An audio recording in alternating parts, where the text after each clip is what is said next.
BJP কি সাম্প্রদায়িক? এই প্রশ্নটা ঘুরে ফিরে আমাদের মধ্যে কিন্তু কাজ করে। আমার একটা নির্দিষ্ট বক্তব্য আছে এই বিষয় নিয়ে, কিন্তু আমি আপনাদের বক্তব্যটা শুনতে চাই। দেখুন, বিজেপি সদ্য সমাপ্ত লোকসভা নির্বাচন মানে 2019-এ প্রায় 40% মানুষের সমর্থন পেয়েছিল। একটা সাম্প্রদায়িক দলের পক্ষে কি নির্বাচনে লড়া সম্ভব? দেশের সংবিধান কি বলে, কমিশনের আইন কি বলে? এটা হচ্ছে আইনের বিষয় বা সংবিধানের বিষয়। কিন্তু এই বাংলায় একটা পারসেপশন আছে, বামপন্থীরা বলেন, তৃণমূল বলে, কংগ্রেসেরাও বলে বিজেপি একটা সাম্প্রদায়িক রাজনৈতিক দল। মহাত্মাঘাতক নাথুরাম গডসের মতাদর্শগত উত্তরসূরি হচ্ছে বিজেপি। তারা এটা প্রচার করে এবং একই সঙ্গে লেফট কংগ্রেস ইকোসিস্টেম যে ইন্টেলিজেন্সিয়া, তারাও কিন্তু এই বিষয়টাকে সামনে নিয়ে বার করে দরজায় কড়া নাড়তে থাকে। কেউ নিবন্ধ লেখেন, কেউ ফেসবুকে পোস্ট করেন। অনেক ইন্টেলেকচুয়াল যারা রাজধানী দিল্লির ককটেল সার্কিটের নিয়মিত সদস্য, তারা বলছেন এমনকি যে মোদি জমানায় দেশে থাকা যায় না, কারণ এতটাই নাকি অসহিষ্ণুতা বেড়েছে। এবং বিজেপির মতো সাম্প্রদায়িক দল ভারতবর্ষের ইতিহাসে আগে কখনো আসেনি। এটা একটা ন্যারেটিভ দেওয়ার চেষ্টা হয়। এবার আমি আপনাদের কতগুলো ফ্যাক্টস এন্ড ফিগার্স বলি। ভারতবর্ষে সাম্প্রদায়িক কাজকর্ম করার ঐতিহ্য সব থেকে বেশি কংগ্রেসের। আমি 1, 2, 3 করে বলি। প্রথম কথা, ইন্দিরাজির শিখ দেহরক্ষীর গুলিতে প্রাণ হারানোর পর রাজধানী দিল্লিতে যে শিখ নিধনযজ্ঞ হয়েছিল তার পুরো ভাগে ছিলেন কংগ্রেসের নেতারা। জগদীশ টাইটলার, সজ্জন কুমার এবং কে কমলনাথের নামও নাকি তাতে জড়িয়েছিল। 1989 সালের নির্বাচনের কয়েকদিন আগে, বছর 2 আগে, আপনাদের শাহবানুর মামলার কথা মনে আছে? ভূপালের একদম নিম্নবিত্ত মুসলিম পরিবারের মহিলা শাহবানু, তার স্বামী তাকে তালাক দিয়েছিল, তিনি খোরপোশের জন্য আবেদন করেন। সুপ্রিম কোর্ট শাহবানুর মামলা শোনে এবং ল্যান্ডমার্ক জাজমেন্ট দেয় যে নিয়ম অনুযায়ী, সংবিধান অনুযায়ী অন্যরা যেরকমভাবে খোরপোশ বা অ্যালামনি পায় সেটা শাহবানু পাবে। ল্যান্ডমার্ক জাজমেন্ট ছিল। সেই ল্যান্ডমার্ক জাজমেন্ট সুপ্রিম কোর্টের বদলে দিলেন রাজীব গান্ধী পার্লামেন্টে ব্রুট মেজরিটি থাকায় মুসলিম মৌলানাদের, মৌলবাদীদের হাতকে শক্ত করার জন্য। যে সুপ্রিম কোর্টের ল্যান্ডমার্ক জাজমেন্টকে বাতিল করে মৌলবাদী মুসলিমদের মন পাওয়ার জন্য তিনি শাহবানু মামলায় সুপ্রিম কোর্টের রায়টাকেই খারিজ করে দিলেন। এটা সাম্প্রদায়িকতা নয়? কি বলবেন আপনারা? একটা ল্যান্ডমার্ক জাজমেন্টকে খারিজ করে দিয়েছিলেন রাজীব গান্ধী। তারপরে যখন দেখছেন যে হিন্দু সমাজ রেগে যাচ্ছে, তিনি অযোধ্যার বিতর্কিত জমিতে বা মন্দিরে শিলান্যাসের অনুমতি দিয়ে বিরোধটাকে পার্মানেন্ট করে দিয়ে গেলেন।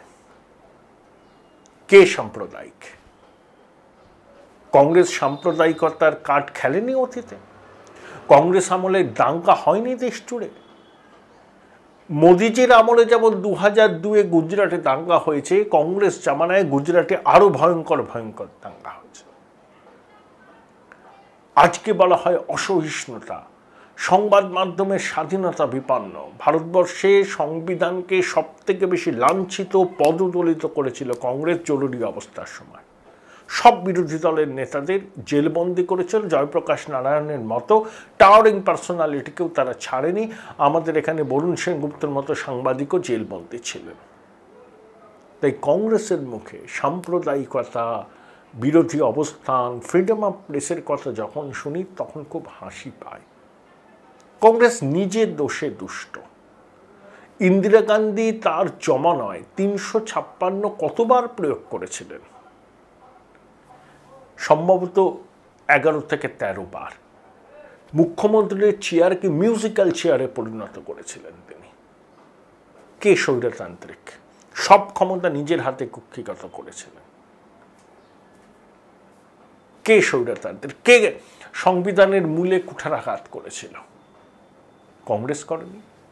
তাই 13 দলের নেতানেত্রী খোলা চিঠি লিখেছেন মোদিজিকে যে অসহিষ্ণুতা বাড়ছে, সাম্প্রদায়িক বিদ্বেষ বাড়ছে, হানাহানি বাড়ছে, খাদ্য বস্ত্র নিয়ে কিছু লোক মাঠে নেমে পড়েছে, এটা ভারতবর্ষের বহুত্ববাদ ধারণার বিরোধী, ভারতবর্ষ ক্রমশ অসহিষ্ণু হয়ে যাচ্ছে এবং বিশ্বের দরবারে ভারতের যে ভাবমূর্তি ছিল সেই ভাবমূর্তি নষ্ট হচ্ছে।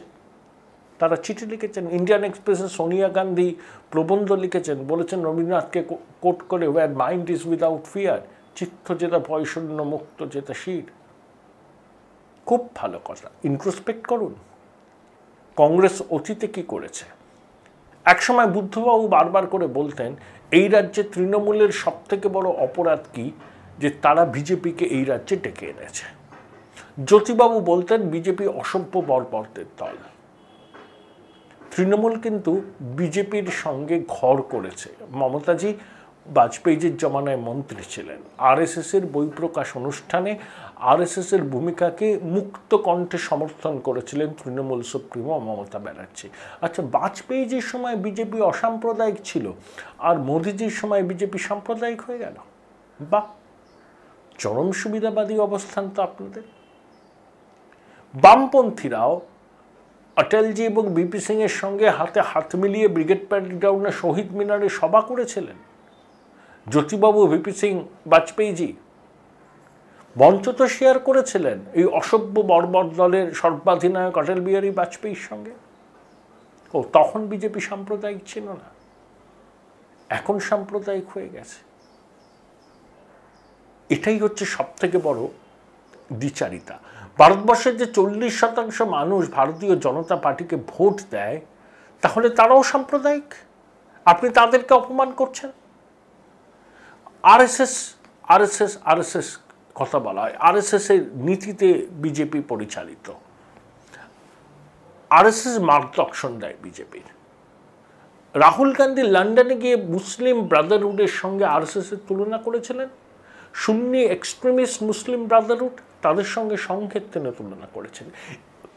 এই সঙ্গকেই 1963 সালে রিপাবলিক ডে প্যারেডে জওহরলাল নেহেরু আমন্ত্রণ জানিয়েছিলেন 62তে চীন ভারত যুদ্ধে সঙ্গের স্বয়ংসেবকদের বলিষ্ঠ ভূমিকাকে মনে রেখে।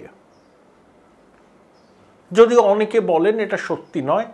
মিনিস্ট্রি অফ ডিফেন্সে আরটিআই করেছিল ইন্ডিয়া টুডে গ্রুপ, সেখানে মিনিস্ট্রি অফ ডিফেন্স জানিয়েছিল 63 সালে রিপাবলিক ডে প্যারেডের কম্পোজিশন সম্পর্কে তাদের কাছে কোনো তথ্য নেই, কিন্তু তারা একবারও বলেনি যে আরএসএস সেখানে যোগ দেয়নি।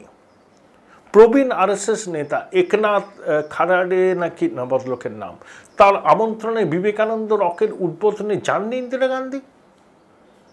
মহাত্মা গান্ধীও আগে আরএসএস এর কাজকর্ম এবং সংঘের সদর দপ্তরে গিয়েছিলেন।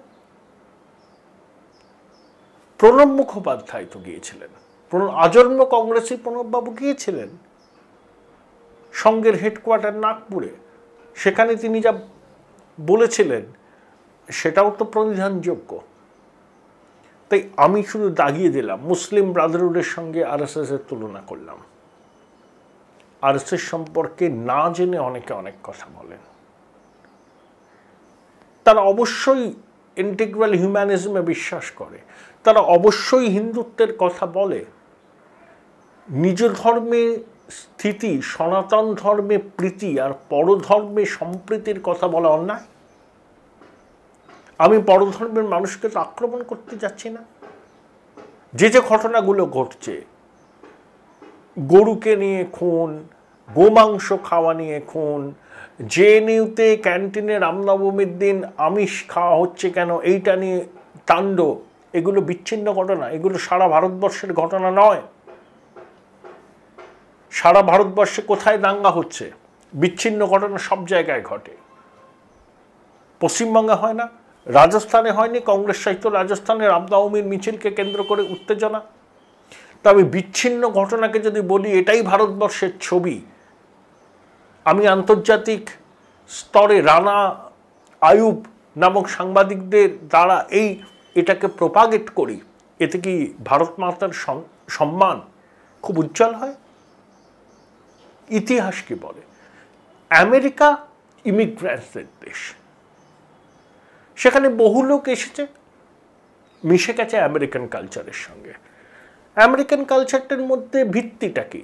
খ্রিস্ট ধর্ম, প্রোটেস্ট্যান্ট ভ্যালু, ইংলিশ ল্যাঙ্গুয়েজ এবং একই সঙ্গে একটা ওয়ার্ক কালচার এবং মিনিমাম গভর্নেন্স। এটা হচ্ছে আমেরিকান কালচার, আমেরিকান সংস্কৃতি। এগুলো নিয়ে আমেরিকান সোসাইটি টিকে রয়েছে। স্যামুয়েল হান্টিংটনের মতো মানুষ কি বলছেন? হতে পারে আমেরিকা ইমিগ্রেন্টসদের দেশ, কিন্তু যারা আমেরিকাতে এসছে তারা তাদের নিজের স্বতন্ত্র অস্তিত্ব সবগুলো একটা পাত্রের মধ্যে ঠেলেছে। সেখানে মন্থন হয়েছে, মন্থন হয়ে যে পানীয় উঠেছে বা ধরুন যে অমৃত উঠেছে সেটা সবাই পান করেছে।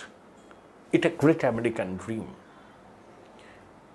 You have got to have a dominant culture. এটা হচ্ছে মেল্টিং পট কনসেপ্ট। ভারতবর্ষ কি আছে? ভারতবর্ষ আছে স্যালাডের পাত্রের মতো। বিভিন্ন ভাষাভাষীর মানুষ, বিভিন্ন জনগোষ্ঠীর মানুষ তাদের স্বাধীন সত্তাকে টিকিয়ে রেখে ভারতবর্ষের মধ্যে আছে। আমেরিকা প্রাচীনতম গণতন্ত্র, ভারতবর্ষ সব থেকে বৃহৎ গণতন্ত্র পৃথিবীতে। জন হাওয়ার্ডের মতো অস্ট্রেলিয়ার নেতা কি বলেছিলেন? You have got to have a dominant culture. অস্ট্রেলিয়াতেও প্রচুর ইমিগ্রেশন হয়েছে, আগে ইউরোপ থেকেও, তখন এশিয়া থেকে, আফ্রিকা থেকে হচ্ছে, কিন্তু অস্ট্রেলিয়ার ধারণা, অস্ট্রেলিয়ার জাতীয়তাবাদ টিকে আছে কি করে? খ্রিস্ট ধর্ম, প্রোটেস্ট্যান্ট ভ্যালু, ইংলিশ ল্যাঙ্গুয়েজ। অতএব সঙ্গ যেটা বলে যে এখানেও একটা dominant culture, you have got to have a dominant culture. What is that? সেটা হচ্ছে হিন্দুত্ব। নিজ ধর্মে স্থিতি, সনাতন ধর্মে প্রীতি আর পরধর্মে সম্প্রীতি। এটাই তো মূল হিন্দুত্বের নির্যাস। এর মধ্যে সাম্প্রদায়িকতাটা কোথায় আছে? মাননীয় দর্শকরা আমাদের বলবেন তো। সংঘই তো বিজেপির মতাদর্শগতভাবে চালনা করে, কোনো সন্দেহ নেই তাতে। বাজপেয়ীজিও স্বয়ংসেবক ছিলেন, মোদিজিও স্বয়ংসেবক, রাজনাথও স্বয়ংসেবক এবং নীতিন গাডকারিও তো স্বয়ংসেবক ছিলেন, আর বহু লোক যারা কেন্দ্রীয় মন্ত্রিসভায় আছে তারা স্বয়ংসেবক ছিলেন। সমস্যাটা কোথায়? দেখুন, ভারতবর্ষ আক্ষরিক অর্থে একটা সুই জেনারেস। সুই জেনারেস মানে হচ্ছে স্ট্যান্ড অ্যালোন। জেপিএস হলডেনের কথা মনে আছে? জেপিএস হলডেন বিখ্যাত বায়োলজিস্ট, তিনি 56 সালে ব্রিটিশ নাগরিকত্ব ছেড়ে ভারতবর্ষে আসেন, ইন্ডিয়ান স্ট্যাটিস্টিক্যাল ইনস্টিটিউট যোগদান করেন।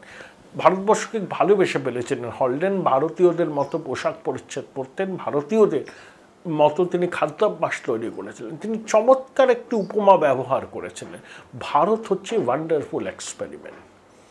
অদৃষ্টের সঙ্গে অভিসারের 75 বছর পরে ভারতবর্ষ সত্যিই ওয়ান্ডারফুল এক্সপেরিমেন্ট।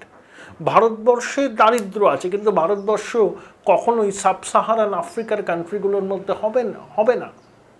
ভারতবর্ষে বিচ্ছিন্নতাবাদী আন্দোলন আছে, কিন্তু ভারতবর্ষ কখনো টুকরো টুকরো হয়ে যাবে না, এটা আমরা বলতে পারি। ভারতবর্ষে সম্পদের যে বন্টন সেটা নিয়ে অসাম্য আছে, কিন্তু ভারতবর্ষে পাকিস্তানে যেমন হয়, রাওয়ালপিন্ডি ইসলামাবাদকে ডমিনেট করে, অর্থাৎ সেনাপ্রধানই পাকিস্তানে ভাগ্যের নিয়ন্ত্রণ হয়, ভারতবর্ষে সেনা কিন্তু ব্যারাকেই থাকে। অর্থাৎ ভারতবর্ষ সুই জেনারেস মানে স্ট্যান্ড অ্যালোন। অনেক রকম পলিটিক্যাল মডেল ভারতবর্ষকে অফার করা হয়েছে। Anglo Saxon liberalism, French republicanism, communism, Islamic theocracy. ভারতবর্ষ তো কোনোটা গ্রহণ করেন। 1971 সালে ভারতবর্ষ কাদের সঙ্গে বিরোধে জড়িয়েছিল? কমিউনিস্ট চায়না, ইসলামিক পাকিস্তান এবং আমেরিকা। তখন ভারতবর্ষের অবস্থানটা কী ছিল? দেখুন, পশ্চিমী দুনিয়াও আমাদের সন্দেহের চোখে দেখে। কেন? তখন আমরা তৃতীয় বিশ্বের ভাবনা সামনে রেখে এগোচ্ছি। তৃতীয় বিশ্বের দেশগুলোও আমাদের সন্দেহের চোখে দেখে। কেন? আমরা গণতন্ত্র এবং মানবাধিকার রক্ষায় সচেষ্ট হই এবং নিয়মিত আমাদের দেশে ইলেকশন হয়। পাকিস্তান আমাদের সন্দেহের চোখে দেখে কেন? কারণ আমরা গণতন্ত্র এবং ধর্মনিরপেক্ষতাকে টিকিয়ে রাখার জন্য বদ্ধপরিকর। কমিউনিস্ট চায় না, কেন আমাদের সন্দেহের চোখে দেখে, আবার ঈর্ষাও করে, কারণ উন্নতির প্রাথমিক শর্ত হিসাবে আমরা কমিউনিজমকে বেছে নিইনি। সেই জন্যই আমরা সুই জেনারিস বা স্ট্যান্ড অ্যালোন। অবশ্যই আমরা ঈশ্বরের দিকে আছি বলেই ভারতবর্ষ টিকে আছে। মির্জা গালিব কি বলেছিলেন? দিল্লি থেকে তিনি কলকাতায় আসছেন, লখনৌতে পৌঁছলেন পদব্রজে, সেখানে বিখ্যাত কবিতা লিখলেন চিরাগ দিয়ার। সেখানে দুটো লাইন আছে, Why has not the doomsday come yet? Why does not the last trumpet sound? Who holds the reins of the final catastrophe? Why has not the doomsday come yet? Doomsday এখনো আসেনি, তার কারণ হচ্ছে ভারতবর্ষের inherent সহনশীলতা, inherent ধর্মনিরপেক্ষতা, ওই নিজ ধর্মের স্থিতি, সনাতন ধর্মের প্রীতি, পরধর্মের সম্প্রীতি। কি চাওয়া হচ্ছে? একটা দলকে আপনি লেবেল লাগিয়ে দিচ্ছেন সাম্প্রদায়িক বলে। ওই যেটা স্যামুয়েল হান্টিংটন বলেছিলেন, you have got to have a dominant culture. ভারতবর্ষের ক্ষেত্রে সেটা হচ্ছে ডমিনেন্ট কালচার হচ্ছে হিন্দুত্ব। তাই হিন্দুত্বের স্বার্থ রক্ষা যদি কোনো রাজনৈতিক দল করে, সে কি সাম্প্রদায়িক হয়? আমার মাননীয় দর্শকরা বলবেন। আমাদের সোকল সেকুলার বন্ধুরা মুসলিম ফান্ডামেন্টালিজম নিয়ে অদ্ভুত রকম নীরব। মুসলিম সন্ত্রাসবাদের তারা নিন্দা করেন না, তাদের চোখে মুসলমানরা শুধু ভোট ব্যাংক। পশ্চিমবঙ্গে দেখুন সাচার কমিটির রিপোর্টে কি বলেছিল, যে বামফ্রন্ট মুসলমান স্বার্থ রক্ষায় সদা অগ্রণী বলে দাবি করত, তাদের জমানায় মুসলমানরা কতটা দুরবস্থার মুখে পড়েছিল। এখনো তো হিন্দু মুসলিম ভাই ভাই বলা, আমরা চাই তো হিন্দু মুসলিম ভাই ভাই, একই বৃন্তের দুটো কুসুম হিন্দু মুসলমান, কিন্তু সরকারি চাকরিতে মুসলমানদের সংখ্যা কত, পুলিশে মুসলমানদের সংখ্যা কত? গুজরাটে কিন্তু বেশি সরকারি চাকরিতে এবং পুলিশে মুসলমানদের পার্সেন্টেজ। আপনারা শুধু মুসলমান সমাজের স্বার্থ রক্ষার কথা বলেন, আর যারা হিন্দু সমাজের স্বার্থ রক্ষার কথা বলেন তারা আপনাদের চোখে কমিউনাল, সাম্প্রদায়িক। দাগিয়ে দিচ্ছেন দেশের যে 40% মানুষ বিজেপিকে ভোট দেয়, তারাও তাহলে সাম্প্রদায়িক। আসলে ভারতবর্ষের যে ভিতরকার শক্তি, সেটা আপনারা বুঝতে পারেন না, তাই দাগিয়ে দেওয়ার রাজনীতি করেন এবং আপনাদের সঙ্গে যোগ্য সংগত করেন ওই ইকোসিস্টেম, লেফট কংগ্রেস ইকোসিস্টেম, যারা কিছুদিন আগে পর্যন্ত প্রচণ্ড সক্রিয় ছিল, শক্তিশালী ছিল, এখন তারা একটু মার্জিনালাইজড হচ্ছে, তাই তারা ক্ষোভে পুষছেন। অটলজি অসাধারণভাবে ব্যাখ্যা করেছেন ভারত রাষ্ট্রের ধারণা। ये भारत कोई भूमि का टुकड़ा नहीं है, एक जीता जागता राष्ट्र पुरुष है। ये बंधन की भूमि है, ये अभिनंदन की भूमि है, ये अर्पण की भूमि है, ये तर्पण की भूमि है। यह बहती हुई हर नदी हमारे लिए गंगा है, इसकी कंकर कंकर हमारे लिए शंकर है। हम जिएंगे तो इस भारत के लिए, मरेंगे तो इस भारत के लिए, और मरने के बाद भी गंगा जल में बहती हुई हमारी अस्थियों को कोई कान लगा के सुनेगा तो एक ही आवाज आएगी, भारत माता की जय। এটাই তো ভারতবর্ষ। ভারত মাতা স্লোগান বিজেপির পেটের নয়। অবন ঠাকুর কোন কালে ভারত মাতার মূর্তি কল্পনা করে এঁকেছিলেন? অনেকেই ভারত মাতাকে জয় বলে। এটাই তো ভারতবর্ষ। আপনাদের মতামত কমেন্ট বক্সে লিখে জানাবেন।